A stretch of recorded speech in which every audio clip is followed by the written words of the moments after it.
Hello everyone, my name is Tom and I'd like to welcome you to ADO's February webinar, which is on the subject of Patent Ductus Arteriosus. Today's speaker is Clinical Assistant Professor from Georgetown University and ADO's Medical Director, Dr. Howard Zahalsky. Welcome, Dr. Zahalsky, and thank you for joining us today. Thank you again, Tom. So today we're going to talk about Patent Ductus Arteriosus because it is National Heart Week as part of February, and it seems appropriate around Valentine's Day. So the first step in talking about Patent Ductus Arteriosus, which I'm going to refer to as PDA because it's a lot easier to say, is to understand what it is. And to understand it, we have to understand how babies develop. So the first step is, here is a pregnant woman. Congratulations, you're pregnant. You have a lot to worry about: what to eat, what to drink, how much weight you're gaining, how well the baby is growing. What you really don't want to worry about is whether their heart is developing correctly. And even with PDA, the heart is actually developing properly. So this is not actually a congenital malformation. It's nothing that's there that's not supposed to be there. It actually is what happens sometimes when everything goes right. So what does that baby look like inside its mother? And let's go on to the next slide. Here you see a normal baby developing properly inside their mother. The baby, as you can see in this picture, is wrapped in essentially a bubble called the amniotic sac. The mom provides here everything that the baby needs to survive: nutrients, fluid, electrolytes, blood, and even oxygen. And the mother is able to give all of this to her baby through the placenta. That's the top line and word on the slide. The placenta is an area on the inside of the mother's uterus where all of these good nutrients and oxygen and food and liquid goes to, and it gets transferred from the mother to the baby through the umbilical cord. But the baby can't actually breathe for themselves. Why? They're inside that amniotic sac, and that amniotic sac is actually filled with liquid. It's as if the baby is swimming underwater. That's okay. The baby doesn't need to breathe. The baby is getting all of their nutrients and all of their oxygen through that umbilical cord, which is coming from the placenta. But how does it get from the placenta through the cord and into the baby when the baby isn't breathing? Through the belly button, of course. The belly button is the remnant that you have through your entire life of where you were connected to the umbilical cord. As doctors, we call the belly button the umbilicus. It's where the umbilical cord was connected. The umbilical cord, once you are born, connects to nothing. It basically scars over and doesn't do anything whatsoever. But when you're inside your mother as she's pregnant, it is where all the blood from the umbilical cord flows into your body and mixes with your circulation. Now, if all of the blood is coming in through your belly button and all that blood has oxygen and nutrients in it, what's one thing that you don't need if you're developing inside your mother? Lungs. You don't need lungs. You're swimming underwater in the amniotic fluid, and all of the oxygen in your body is coming through the placenta and into your blood circulation through the umbilical cord and through your belly button. So you don't need lungs.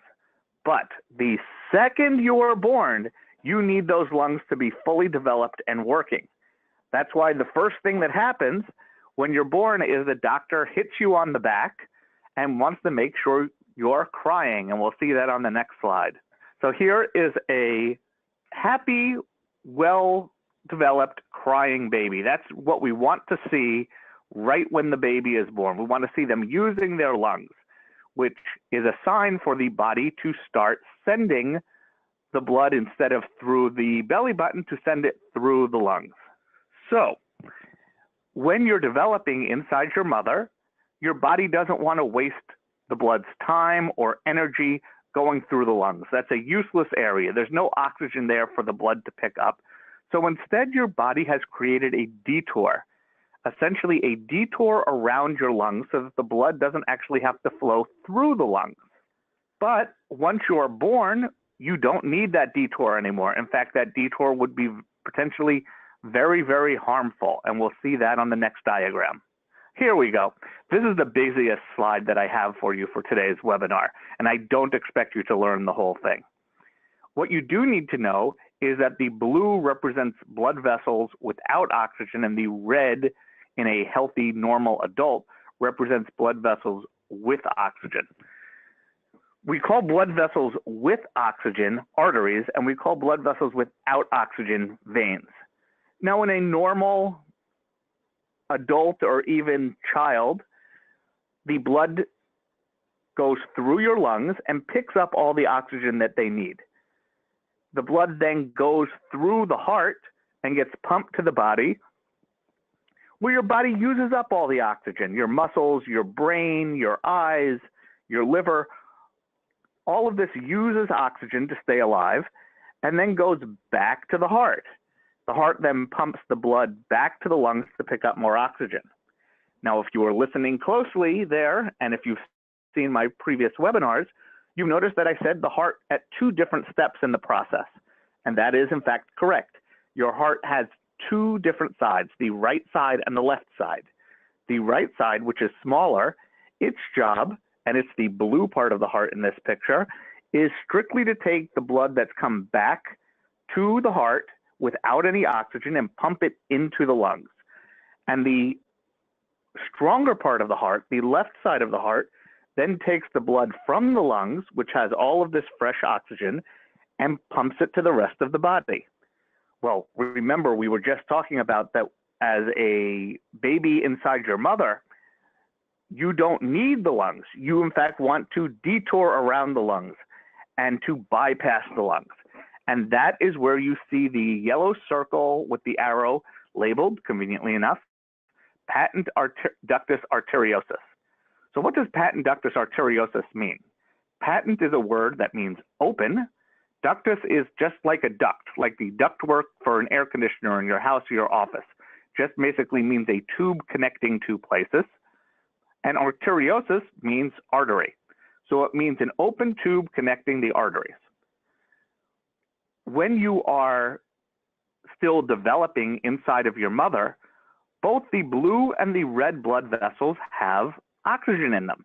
So they are both considered arteries. Remember, when your mother is pregnant with you, all of the oxygen comes through the placenta and in through the belly button, having nothing to do with the lungs or the heart.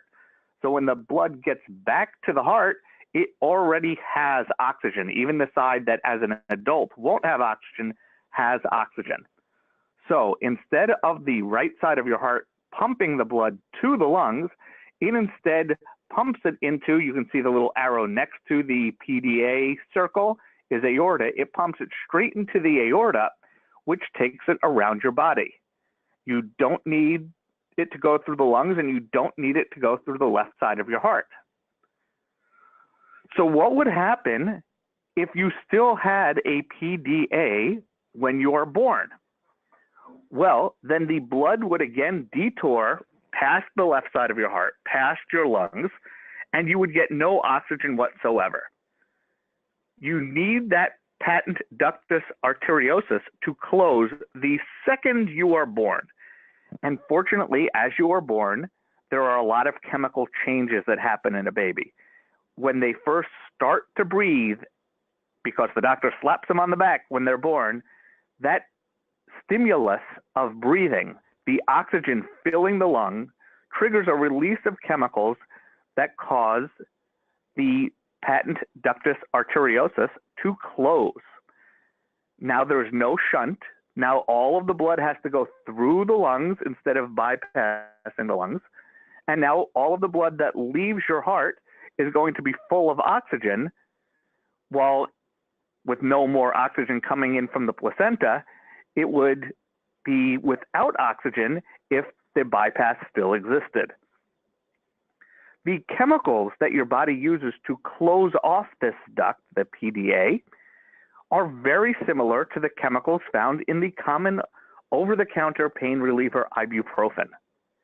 So, if a baby is born with a patent ductus arteriosus, and how would we know if they are?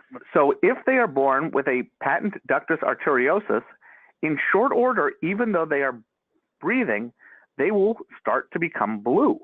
They will look like they are short of breath because their blood is not getting enough oxygen, or even any oxygen, because the blood is just going round and around in a circle without going through their lungs. Their blood circulation still believes that the oxygen is supposed to come through its belly button instead of through their lungs. So doctors can put a little IV into the baby, and you see someone inserting an IV here, putting an IV into the baby and inject intravenous ibuprofen, which will cause that duct to tighten, shrivel, and eventually close completely. If that doesn't work, and that works most of the time, they can also do a further procedure, which you'll again see here on the monitor in the upper right corner of the slide, where you actually take a little wire and you trace it through the blood vessels into the PDA, and then give a little chemical called a sclerotic agent, something that scars blood vessels, and scar down the patent ductus arteriosus, forcing the blood into the lungs along the proper pathway. Even more rarely, surgery can be required to go in what is a more minor surgical procedure than you would imagine, and just tie off the little blood vessel, the patent ductus arteriosus, again forcing the blood to take the alternate route through the lungs, which is where you now want the blood circulation to go. So the only symptom that you often have with patent ductus arteriosus is that the baby, when born, seems to be breathing correctly, but seems to be not oxygenating well. They seem to be becoming blue and ultimately look like they're becoming more short of breath.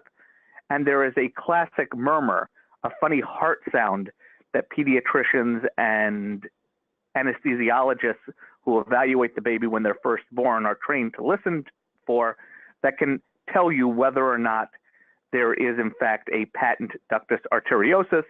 There is a simple non-invasive test, an echocardiogram or sonogram of the heart, which can then subsequently detect if a patent ductus arteriosus exists. And we've gone through the treatment options, most of which are quite simple. A single injection of IV ibuprofen is usually sufficient to correct the whole problem. Then, after you've closed the patent ductus arteriosus, now the baby is free to have their blood go through their lungs, get oxygen the proper way, circulate it throughout the body, and on the last slide, we will see a happy, smiling baby breathing just fine. So, on to the next slide. How can Activ Doctors Online help you and your family when you are pregnant, whether you have concerns about patent ductus arteriosus or any other concerns about your pregnancy or your newborn? Well, with Activ Doctors Online, we have our revolutionary personal health records. This allows you to be in control of all of your health information.